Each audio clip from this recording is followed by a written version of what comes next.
Olá, pessoal. Boa noite, né? Não sei que hora que vocês vão estar assistindo essa aula. Estamos aqui para mais uma aula. A gente vai mudar agora radicalmente de assunto. É um assunto que até o ano passado eu trabalhava só genética com os meninos de terceiro ano. E aí esse ano, na aula passada, a gente conseguiu fechar o assunto de genética. A gente entra agora num assunto que até o ano passado era trabalhado pela professora Janaína, tá? Eu vou tentar de novo, ser bem rápido, para que a aula seja menos cansativa para vocês. Eu estou a todo momento usando minha filha aqui como um termômetro e ela está me enchendo o saco, diz que as minhas aulas estão ficando muito compridas e que isso é muito cansativo. Então, assim, eu dividi o assunto que eu gostaria de trabalhar de uma vez em dois, para ver se eu consigo reduzir um pouco esse tempo nosso. Quando a gente fala de evolução, pessoal, olha só. Eu coloquei aqui a imagem de uma pessoa que representa, né, muito do que se fala a respeito de evolução, que é o cientista conhecido por Charles Darwin. Darwin foi considerado, assim como Mendel é considerado o pai da genética, Charles Darwin é considerado o pai das teorias sobre evolução. A gente vai estar falando mais a respeito disso numa outra aula, a gente não vai tratar especificamente dele nessa aula, mas é só para vocês verem que esse cara aí ele é o símbolo, né, quando se fala de evolução. Tá? Mas, afinal de contas, olha só, quando a gente fala de evolução, o que a gente está falando exatamente? Eu tinha um professor o meu professor de evolução da faculdade, ele trabalhou ao longo de 6 meses tratando somente da evolução humana. Não é o que a gente vai fazer aqui agora, tá? Mas eu falo que um dos problemas de Darwin ter sido rejeitado pela comunidade como um todo, foi exatamente o fato dele afirmar que o homem ele fazia parte de todos os processos de evolução de qualquer ser biológico. Então isso acabou criando, né, um certo conflito na comunidade da época. Eu só coloquei essa imagem aqui para vocês terem noção, porque na verdade essa história que fala que o homem veio do macaco, não é bem assim, né? O que se fala na verdade é que o homem, assim como os demais seres, eles possuem um grau de parentesco, ou seja, existe um ser que a gente chama de ancestral comum, e esse ser ele acabou gerando algumas espécies, certo? Então, quer dizer, houve um processo de formação de novas espécies a partir de um ancestral comum. Mas, como eu disse, esse é um assunto que a gente vai trabalhar depois com mais detalhe.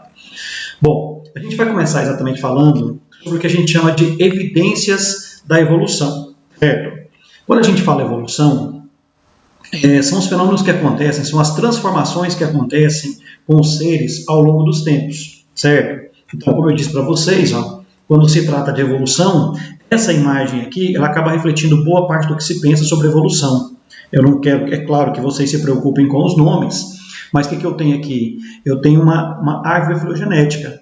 Eu tenho a ideia que um ser ancestral teria dado origem aos vários seres aqui. No caso aqui estamos falando exatamente da nossa evolução. Ou seja, quando se pensa dos macacos que nós conhecemos, dos seres que nós conhecemos hoje, que vivem nessa mesma época nossa, quando se fala do gibão, do orangotango, do gorila, do chimpanzé e do homem, fala-se que esses seres aqui, eles têm um grau de parentesco. Por que parentesco? Porque ambos apresentam um ancestral comum, certo? Então, quando a gente fala de transformações que ocorrem ao longo do tempo, estamos falando disso. Estamos falando de um ser que, por motivos ambientais, ele acabou dando origem a outros seres, formando novas espécies, tá? Que a gente vai ver depois com mais detalhe. Bom, então, evidências da evolução, transformação que acontece ao longo dos tempos. Primeira evidência que a gente pode falar é exatamente a existência do que a gente chama de fósseis, certo? Olha só. O que são fósseis, pessoal? Qual a definição de fósseis? Fóssil é todo e qualquer resto de um ser vivo ou vestígio de um ser vivo que viveu no passado. Fala-se, por exemplo, que para ser considerado fóssil, um achado, ele tem que ser datado de mais de 10 mil anos. Quer dizer, se eu acho um resto mortal de um ser que viveu aí há 2, 3 mil anos, ele não é considerado fóssil. Um dos problemas que se tem, pessoal, quando se fala de fóssil, é exatamente a dificuldade que há em se formar. Quando a gente assiste filmes, né, quando a gente vê a série de filmes Parque dos Dinossauros, por exemplo, que você vê lá um esqueleto inteiro de um dinossauro, aquilo ali na verdade não existe. Fala-se que a média de restos de seres vivos que se torna fóssil é em torno de 1%. E não é assim, eu tenho 100 animais e um animal inteiro sofreu o processo de fossilização. Não, não é isso. Você acaba, o cara que trabalha, o paleontólogo, ele acaba tendo que fazer uma montagem dos achados, certo? Para chegar àquelas conclusões, àquelas montagens, tá? Então, quer dizer que, na verdade, o que se conserva como fóssil nos animais são as partes duras. É a carapaça de uma concha, é a parte óssea de um animal, certo? São os dentes de um animal e assim por diante. Então, quando a gente fala fóssil, a gente está se referindo a isso aqui, olha só. Aqui você tem a imagem, né, de um resto, né, que sofreu um processo de petrificação, tá? Aqui você tem, quando a gente fala que é resto de um ser vivo ou vestígio deixado por um ser vivo. Aqui, por exemplo, nós temos aqui fezes que foram fossilizadas, certo? Eles encontraram fezes que passaram por um processo de petrificação. É considerado também um fóssil, quer dizer, não é um ser vivo, mas é um vestígio deixado por um ser vivo. E nós temos aqui uma situação que também é considerada um fóssil, que são exatamente essas pegadas aqui. Quando a gente estuda a evolução do ser humano, fala-se, por exemplo, que em algumas regiões foram encontradas pegadas que supostamente elas teriam sido feitas após uma erupção vulcânica, certo? Aparentemente, um vulcão começou a entrar em erupção, soltou uma gigantesca quantidade de cinzas, ele não terminou o processo de erupção, ficou só nas cinzas, teria caído uma chuva bem fininha, e aí os animais, com medo, né, do que pudesse acontecer a partir dali, eles fugiram daquela área. Então, os paleontólogos encontraram pegadas, 3 pares de pegadas, na verdade. Pegadas maiores, pegadas menores de outro lado e pegadas pequenininhas no meio. Supostamente, tratava-se de uma das primeiras famílias humanas. É um casal, provavelmente carregando um filho, segurando o filho pela mão e correndo dessa situação de vulcão. Então, isso é só para mostrar para vocês que fóssil não é só resto, não é só osso, não é só pedaço de ser vivo. Um vestígio deixado por um ser vivo também é considerado um fóssil, ok? Nós estamos falando de evidências da evolução, aí nós temos evidências dessa evolução. Os fósseis, na verdade, eles são a prova do povoamento diferente em tempos diferentes. Então, quando você pega um fóssil, por exemplo, e os cientistas eles têm como datar, principalmente a partir da datação do carbono 14 ou através da datação por camadas geológicas, eles conseguem identificar cada camada de rocha, são as rochas sedimentares que vocês veem lá na geografia, eles conseguem datar qual é a época de cada uma daquelas camadas, certo? Então eles sabem identificar, por exemplo, que tipo de população existia em períodos, em épocas diferentes. Aí você tem essa situação aqui, Houve uma época em que quem dominava o planeta, os animais que dominavam o planeta, eram os dinossauros. Os achados fósseis identificam essa situação.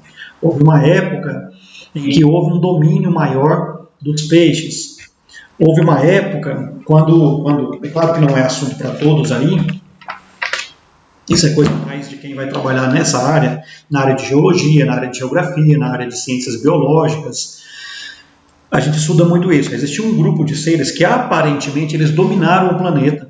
Eles chamam esses animais eles foram classificados atualmente de trilobitas. São animais que dominaram o planeta numa certa época e por algum motivo eles desapareceram. Nós não temos nenhum exemplar vivo desses trilobitas, mas consta nos estudos que esses animais eles dominaram a Terra em uma determinada época. Tá? Então os fósseis eles têm essa capacidade. Ele tem a capacidade de provar por quem a Terra era povoada em épocas diferentes. Tá? Outra coisa, como eu disse para vocês, pouco dos seres vivos consegue se transformar em fóssil, certo? Porque existem algumas condições que impedem esse processo de fossilização. Por exemplo, o processo de oxidação. Então, quando o animal, por exemplo, morre e ele fica exposto ao oxigênio atmosférico, ele entra em processo de oxidação e provavelmente ele não vai se tornar um fóssil. Daí aquela condição, ou seja, a maioria dos animais que morrem eles acabam ficando expostos. E essa exposição acaba impedindo que ele entre em processo de fossilização, certo? Então está aí um dos motivos de você ter uma porcentagem mínima dos seres que se tornam fósseis. Outro problema, outra questão que dificulta o processo de fossilização é exatamente a questão da umidade. Existem algumas situações em que a presença de água, a umidade, ela acaba interferindo na não fossilização dos seres. E a questão da temperatura, entre outros, que você tem os três principais processos que interferem no processo de fossilização. Tá? Bom, outro detalhe que é interessante sobre a formação de fósseis, nós estamos trabalhando as evidências do processo de evolução, é exatamente a questão da formação das rochas sedimentares. O pessoal lá da geografia fala o que é rocha sedimentar, aquela rocha que se forma pela deposição de fragmentos de outras rochas. Então o vento, as chuvas, acabam deslocando fragmentos de rocha que ao se acumular, e aí sob pressão, sobre alguns fatores que o pessoal da geografia sabe explicar melhor, você acaba formando rochas em camadas. Os paleontólogos eles acabam estudando isso, eles acabam procurando nessas camadas de rochas sedimentares os fósseis. E aí nós temos aqui, eles com uma certa frequência eles encontram no meio dessas rochas sedimentares sinais, vestígios de animais, ou sinal de um animal que morreu e foi coberto, formando-se uma rocha sedimentar em volta, ou então simplesmente o sinal dele, ele foi coberto, ele entrou em processo de decomposição e ficou o sinal, ficou a marca dele ali. Tá? Então o processo de formação de rocha sedimentar também é importante para a formação dos fósseis. E aí, um outro processo que é interessante, uma outra maneira de conservação dos seres vivos, é exatamente o processo de congelamento, certo? Então as pessoas elas encontram nas regiões geladas, regiões que são geladas hoje, que eram geladas desde milhares de anos atrás, eles encontram restos de seres vivos, ou aliás, no gelo, no caso, existe uma possibilidade grande de se encontrar animais completamente intactos. Eles conseguem, já foram encontrados achados congelados, em que até o trato digestivo do animal, ou seja, até a última refeição dele, estava congelada, certo? Então, os fósseis que são encontrados congelados, eles são mais... o trabalho que é feito com eles é mais fácil, exatamente porque a conservação dele é maior. Você encontra tanto fósseis congelados, quanto numa resina que a gente chama de âmbar. Para quem já assistiu o filme Parque dos Dinossauros, sabe que eles faziam esse trabalho. Âmbar, pessoal, é uma resina que eles que sai de algumas espécies de planta, e essa resina ela pode envolver um pequeno animal, um inseto, um aracnídeo, um artrópode qualquer, certo? Então essas duas situações elas são mostradas aqui. Aqui você tem uma situação em que eles encontraram um fóssil congelado, certo? Você vê que ele está intacto, o animal inteiro, tá? E uma outra situação é exatamente o que eu acabei de falar para vocês da questão do âmbar. Uma resina, uma espécie de um melaço que sai da planta e acaba envolvendo esses pequenos animais. Esse âmbar, essa resina que sai do vegetal, ela é altamente fossilizante, certo? Ela é altamente conservante. Você observa que em condições naturais, se esse inseto aqui não tivesse dentro dessa resina, ele jamais teria se conservado. Certo? O exoesqueleto do inseto, as asas, que é feito de material orgânico, que é de fácil decomposição, certo? Então isso aqui, na verdade, acaba sendo um importante agente fossilizante, ok? Bom, uma outra evidência dos processos de evolução, pessoal, que a gente chama de adaptação ao meio, certo? Olha só. O que é uma adaptação ao meio? São características positivas para a maior sobrevivência de um indivíduo. Ora, o que eu estou querendo dizer com isso? Segundo Darwin, e como eu disse, a gente não vai trabalhar Darwin agora, é só uma referência a ele. Segundo Darwin, pessoal, e nós sabemos isso porque a gente estudou genética, a gente sabe que lá no processo de reprodução sexuada, as nossas características elas se formam ao acaso. Eu não passo todas as minhas características para o meu filho e nem minha esposa. Certo? Acaba que nós passamos metade de nossas características e essas características que são passadas para os filhos, elas são passadas ao acaso. Darwin, mesmo sem ter conhecimento de genética, Ele falava que o processo de reprodução sexual tem tudo a ver com o processo de evolução. Na verdade, o que acontece? Os seres eles nascem diferentes, segundo Darwin, eles nascem diferentes ao acaso. Ao acaso você tem seres que nascem mais adaptados ao meio, ou seja, suportam uma temperatura maior, suportam uma virose, suportam uma bacteriose, suportam alguma coisa ao acaso. E aí, o que acontece? Esse acaso faz com que, caso aconteça uma mudança no meio, como os seres eles são diferentes, ele acaba promovendo a sobrevivência de uns e a não sobrevivência de outros, ou seja, sobrevivem os mais adaptados. A isso dá-se o nome de seleção natural. Certo? Então, a adaptação ao meio são características positivas para a maior sobrevivência do indivíduo. Olha só. E aí algumas dessas características estão aqui, ó, quando a gente fala, por exemplo, de camuflagem. Olha só o exemplo que nós temos aqui. Ó. Aqui você tem um animal. E aqui você tem a folha seca. Observem, pessoal, que se você pensar num ambiente natural, a chance de sobrevivência de um animal desse, em função do processo de camuflagem que ele adquiriu, é altíssima. Certo? É um animal que adquiriu um recurso para sobreviver às imposições do meio. Ele consegue se aproximar de uma presa sem ser percebido. Uma presa, nesse caso aqui, ela poderia até pousar em cima dela sem saber que está pousando um predador. E ele consegue também não ser percebido por um predador. Certo? Então é um exemplo de adaptação ao meio que é positiva. Aqui você tem um outro processo de camuflagem também. Né? Existem animais louva-a-Deus, é um exemplo, que o corpo deles é muito parecido com o de uma folha, você não consegue identificá-lo, ele está camuflado no meio ambiente, é uma adaptação ao meio, certo? Que o faz sobreviver num ambiente inóspito. E aí, por último, você tem aqui, ó, eu achei interessante quando eu estava procurando informações a esse respeito, essa raposa, né, a raposa do Ártico, ela tem essa característica, olha só, ela tem a capacidade de, em cada época do ano, desenvolver uma plumagem de cor diferente. Certo? Observem que um animal desse aqui, ó, ele não é tão fácil de ser percebido, ele está camuflado nesse meio, e aí quando o ambiente se torna gelado, em que ele fica num ambiente branco, a pelagem dele também modifica. É um mecanismo de camuflagem, ou seja, é uma adaptação ao meio, certo? Que dá uma capacidade maior de sobrevivência. Um outro exemplo é o que a gente chama de mimetismo. Ora, o que se entende por mimetismo? Mimetismo, na verdade, é a capacidade que o ser vivo tem de imitar alguém, imitar um outro animal ou imitar o ambiente. Mimetismo e camuflagem é um pouco semelhante, essas duas características são um pouco semelhantes. Mas quando a gente olha esses exemplos aqui, a gente acaba entendendo melhor. Olha só, primeiro, na natureza existe uma tendência de cores fortes afugentarem os predadores. Então você tem um amarelo muito forte, um vermelho muito forte, são cores que representam algum tipo de perigo, certo? Ou um sabor desagradável, ou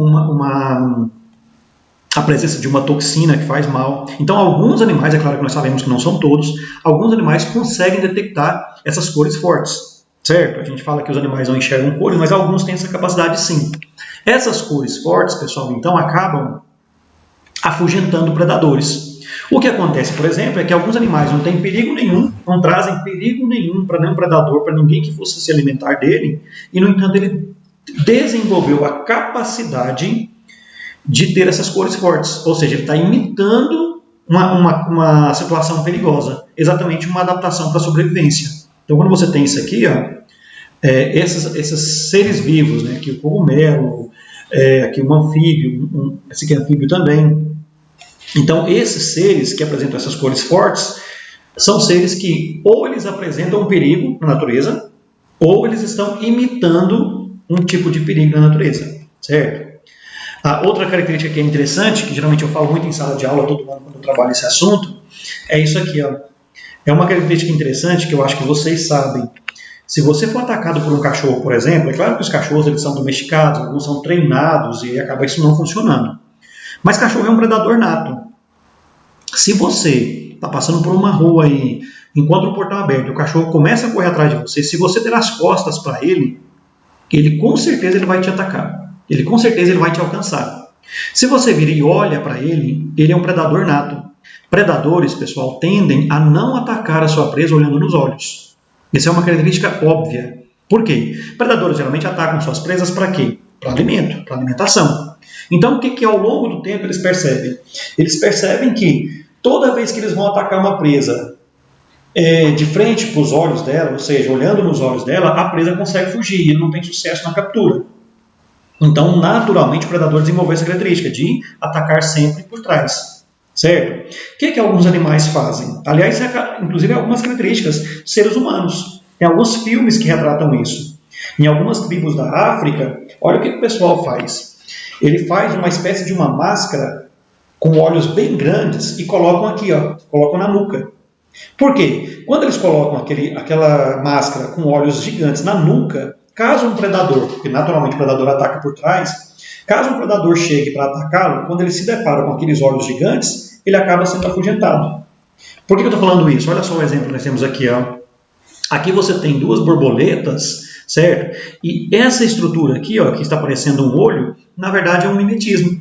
Ou seja, ela conseguiu desenvolver um desenho de um olho aqui na asa exatamente para poder não ser predado, certo? Para poder afugentar predadores. É um exemplo de mimetismo, certo? E aqui você tem uma outra situação que é interessante.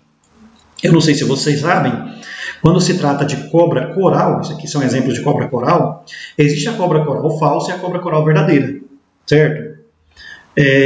Sabe-se que a cobra coral falsa, os anéis, esses anéis aqui, que são vermelhos, preto e branco, os anéis eles não se completam, certo? A cobra coral falsa, na parte de baixo dela é todo branco. Já a cobra coral verdadeira não, os anéis eles se completam, certo? Observem também que a disposição desses anéis é diferente. Aqui você tem um anel vermelho, preto, branco e depois preto de novo. Aqui você tem vermelho, branco, preto e depois branco de novo, certo? Eu nem lembro muito bem, mas parece que essa aqui é a verdadeira e essa aqui é a falsa. Agora, é claro, pessoal, imagina você vai lá, assiste uma aula, nossa, a cobra coral falsa ela é branca por baixo, deixa eu levantar a cobra para ver se ela é falsa ou verdadeira. Claro que não. O que você vai fazer? Você vai sair correndo de qualquer uma. Ou seja, você tem uma cobra que é falsa, mas ela está imitando uma verdadeira. Qual a diferença da falsa para a verdadeira? A falsa, ela não é peçonhenta, ela não tem a capacidade de injetar o veneno em suas presas. A verdadeira, ela é peçonhenta, ela consegue injetar o veneno e causar um problema sério, porque é um veneno muito perigoso. Ou seja, é uma situação de mimetismo, ok? É uma outra adaptação. Então a gente falou de adaptações ao meio, evidências da evolução, né? Então são os fósseis, a adaptação ao meio, que aí no caso eu falei para vocês de camuflagem, mimetismo, e existe também, quando se trata de evolução, uma outra evidência da evolução que acontece, é o que a gente chama de semelhanças morfológicas. Quando você ouviu o termo morfologia, morfologia vem de formato, vem de estrutura física, certo? Quando a gente fala de evidências morfológicas, existem alguns aspectos para isso ser analisado. Primeiro, quando se trata de embriões, certo? A morfologia dos embriões. Bom, o que acontece? Quando os cientistas pegam e comparam os embriões de grupos que supostamente são parentes, né, que são próximos, que existe um parentesco evolutivo, eles detectam que há uma semelhança morfológica muito grande. Olha só, olha essa imagem aqui. Olha, observem, pessoal. Observem aqui. Deixa eu mudar aqui para isso. Observem os embriões de peixes, anfíbios, répteis, aves e mamíferos. Observem. Nós estamos falando de quê? Nós estamos falando de um grupo de vertebrados. Observem que nas primeiras fases de vida, nas primeiras fases embrionárias, olha a semelhança que existe entre todos nós. Certo? À medida que a gente vai envelhecendo, vai havendo uma semelhança maior em parentes mais próximos. Sabe-se que, pela escala evolutiva, vocês estudaram isso ano passado, você teria peixes dando origem a anfíbios, que deram origem aos répteis, que deu origem a aves e mamíferos. Certo? Então, observem que há uma semelhança maior entre peixe e anfíbio do que para réptil. Certo? E aí você tem aqui, na fase final, aí você já consegue identificar uma diferença bem grande. Certo? Mas quanto maior a semelhança morfológica aqui, maior é o grau de parentesco. Ok? Bom, outra semelhança morfológica é o que a gente fala de órgãos homólogos. Pessoal, o que são órgãos homólogos? Olha só. Eu falo que órgãos homólogos são órgãos que homo quer dizer igual. Órgãos homólogos são órgãos que têm a mesma origem embrionária, certo? Ou seja, nasceu no mesmo ponto do embrião, mas tem funções diferentes, certo? Nós temos uma imagem aqui, deixa eu colocar a imagem para a gente falar a respeito, olha só. Aqui você tem um exemplo de órgãos de 4 animais, de 4 vertebrados. Olha só o que você tem: o homem, o gato, a baleia e o morcego. Se você observar, os números foram colocados aqui para você identificar a estrutura óssea, certo? Olha só, aqui você tem o húmero, una, rádio, aí vem carpo, metacarpo, falanges, né? Isso aqui é um braço humano. O braço humano, nós sabemos, né? Nós usamos os braços e os dedos para manusear objetos, para levantar objetos, etc, etc. Aí você observa que os mesmos ossos, talvez em tamanho diferente, mas estão aqui nas mesmas posições, os mesmos ossos, eles estão no gato. Só que esse animal, esse órgão que apresenta a mesma origem embrionária, que tem semelhança, tem outra função, que é a locomoção. Aqui, na baleia, os órgãos existem aqui, só que em tamanhos diferentes. Aqui você tem as falanges, aqui você tem carpo, aqui seria a una, rádio, e aqui você tem o húmero. Certo? São os mesmos ossos, só que nesse caso aqui desenvolve o quê? As nadadeiras da baleia. E aqui no caso do morcego, os mesmos ossos para voar. Então o que você tem? Órgãos que têm a mesma origem embrionária, certo?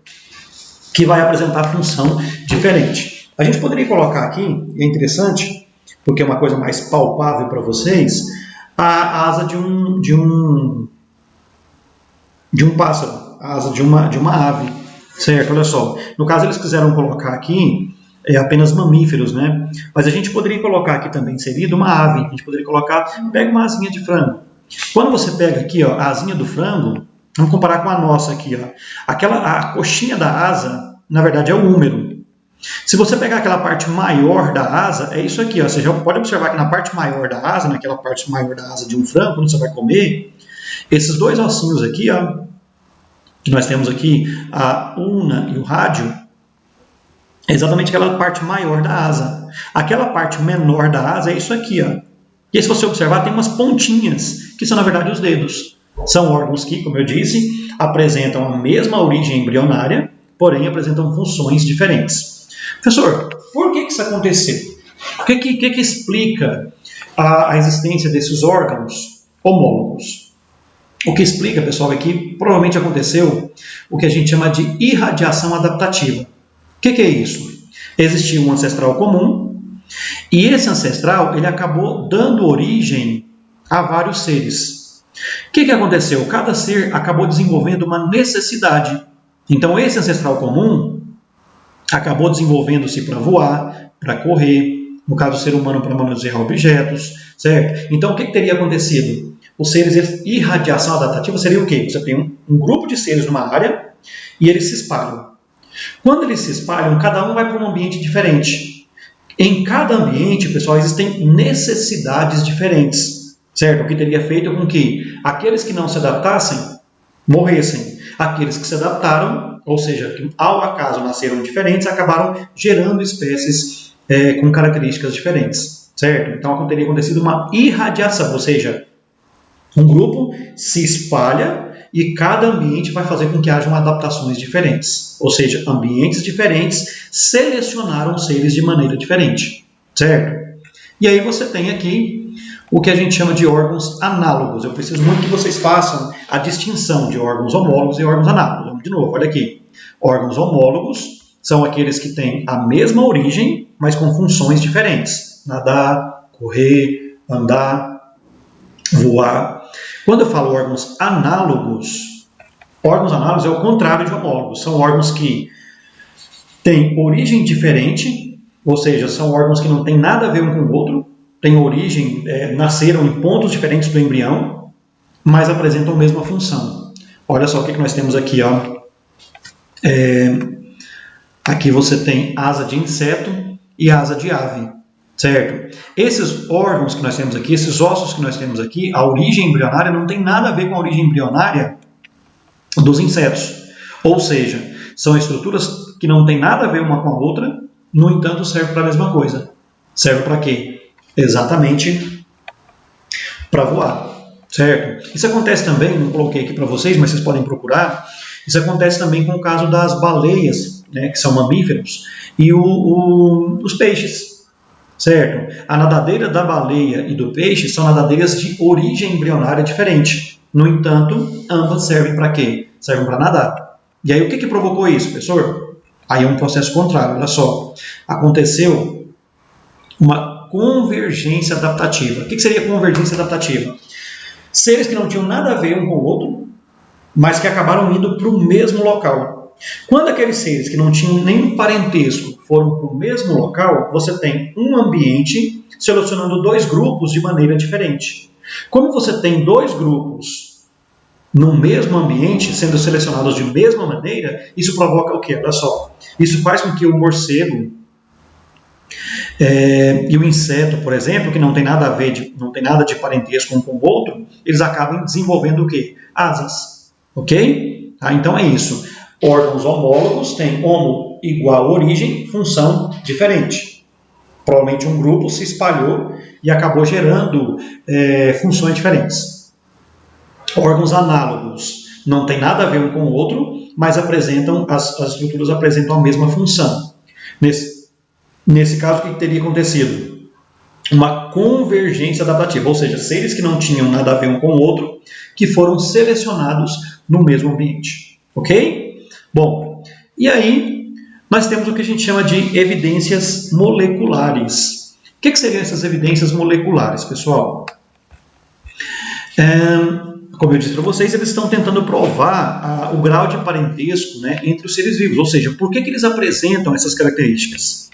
E aí isso aqui, para a gente que acabou de ver genética, acredito eu que fica mais fácil. Olha só.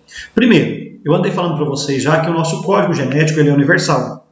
Lembra que na nossa última aula, eu falei isso para vocês. Se você pegar um gene que está no ser humano, por exemplo, um pedaço de DNA que está no ser humano, e implantar esse gene, pessoal, num tomate, numa barata, num camundongo, numa baleia, ou seja, em qualquer ser vivo, esse gene vai desenvolver a mesma sequência de aminoácidos de uma proteína. Ou seja, o DNA, o nosso código genético, ele é universal. O material de que é feito o meu DNA é o mesmo material de que é feito o DNA de uma pulga. O material é o mesmo, certo? Então, quer dizer, o que faz com que haja essa semelhança molecular? Provavelmente, todos os seres vivos que existem hoje, eles teriam vindo de um único ancestral, de um único grupo de ancestrais. Lá naquela fase que nós trabalhamos em origem da vida, certo? Lá há bilhões de anos atrás, quando a vida teria surgido, certo? Então essa é uma das provas, né, de que a evolução teria acontecido. Aí você tem aqui, além do código genético, as proteínas, que acaba sendo a mesma coisa, né?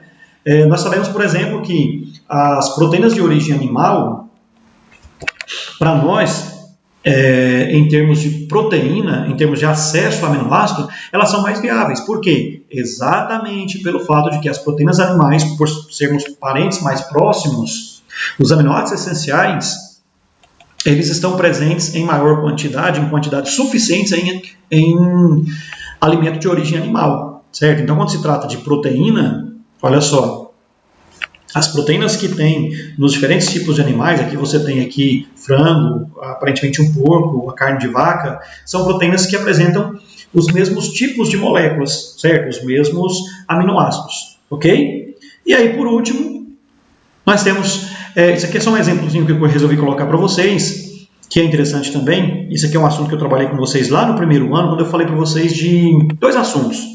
Respiração celular, que foi até um assunto que eu passei uma espécie de exercício, desafio para vocês, e tanto respiração quanto fotossíntese. Em ambos os casos, eu falava para vocês sobre esses citocromos, que era uma espécie de carregador de elétrons, certo? São moléculas que estão presentes em todos os seres vivos que fazem respiração aeróbia ou fazem fotossíntese, certo? Então, são alguns exemplos, né, que atestam que o processo de evolução ele teria acontecido, tá? Evidências da evolução, ok?